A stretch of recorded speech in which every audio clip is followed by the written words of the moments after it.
gën a jege suñu borom gën cee gaaw mooy ay teggin yu rafet at-turuqul musilatu ila llahi taala ala adadi anfasil xalaiq walakin aqrabaha ila llahi taala al adabul mardi ne wa tasawufu kulluhu adabun. moo tax mu daa wax ne képp ku ngeen gis mu jóg bëgg a jëm ci suñu borom te jaarewu ko ci ay teggin bu ngeen di wër ku wéradi na ngeen jàpp kooku fa kullu man bi ghayrihi raamal wusul li hadratillahi fa ghumrun la nabil. képp ku ngeen gis rek mu bëgg a jëm ci suñu borom te jaarewu ko ci ay teggin du dem fenn. sëriñ bi jàngal nañu teggin yooyu muy wax ñaata xeet la am mu ne teggin yépp ñaari xeet rek moo ci am yu dox diggante jaam bi ak boromam ak yu dox diggante jaam bi ak ay moroomi jaamam. néegi yi dox diggante jaam bi ak boromam ñeent la: jëfee ndigalam yi, wattandiku tereem yi, bu ko defalee xéewal mu sant, bu ko tegee am nattu mu muñ ko. imtisaalul awaamir wa ijtinaabu nawaahi wa shukru ala ni'ma wa sabru ala bala.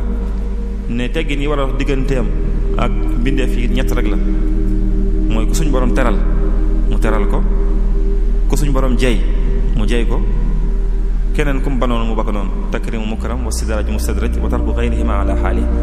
xam nga ñaari baat yooyu li ko suñ bi tudd bari na lool: ku suñ borom teral ak kum jey.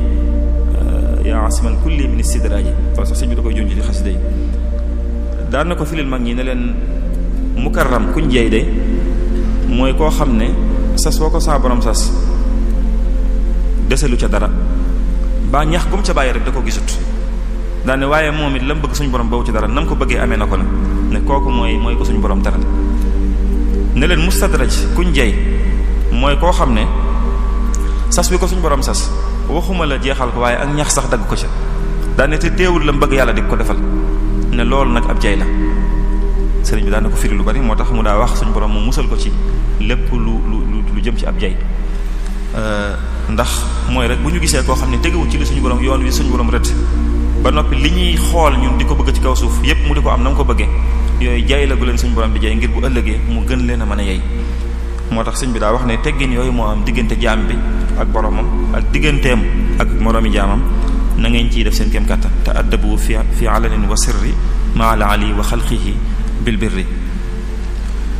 tomb bu njëkk bi muy teggin yi nga xam ne ku ne rek war na ko sàmmanteel yu fardi yàlla daal yu individuel. bi ci jiitu mooy teggin yi jëm ci diggante nit ki ak boppam. bi ci jiitu mooy nit ki teggin yi mu war a sàmmante diggante ak moom boppam te mooy mu fexe ba sànq waxtoom mu bañ koo def, fexe ba du ko sànq di sàmm waxtoom te bañ koo sànq. xam ngeen sëñ bi wax nañ ci Masaalikul Jinaan ne nooyi gune bu nit ki di nooyi gune lu cher la loo xam ne nit ki mën na cee fàggu lu ne bu ëllëgee ci bu ko defee ci ak topp yàlla. daan ne gépp nooyi gu nit nooyi te defu ci ak topp yàlla loolu pertaange la bu ëllëgee bu ak rëccu la koy jural. daan ne loolu mooy defu ci topp yàlla waaye defu ci mooy yàlla, waaye su dee da cee defu mooy yàlla nag moom loolu mooy dëggi perte bu ëllëgee yomal xiyam. ndax xam ngeen dundug nit ki ay noo la yu ñu tegale maanaam nangami nooyi la nit ki am ci kaw suuf yoo xam ne fu mu jeexee fa la ak dundam yam, fu mu jeexee rek fa la yam. sëñ bi ne genn gu ne nag nit ki da ko war di sàmm ba di fexe ba di ko def ci lu neex yàlla. mooy fexe rek baal ba nga sax ci li ñuy wax yoonu yàlla, yoonu aljana. sëñ bi waxoon na kenn ci mag ñi ne ko ndax xamee ngeen ku nekk ci yoonu aljana ak ku nekk ci yoonu safaan. kooku ne ko loolu de moom yomb ta xam. mu ne ko ah kay yomb naa xam. ne ko jëpp jëf yoo xam ne yaa ngi koy jëf te leer na ne bu dee ne woon salaamaaleykum nga ne ko bismillah, xamal ne loolu jëfi waa aljana la. yëpp jëf joo xam ne yaa ngi koy jëf te bu aljana bu dee nuyoo woon nga ne ko may ma defaru, xamal ne loolu jëfi waa sawara la. kon na ngeen fexe ba sax yéen ci jëfi waa aljana.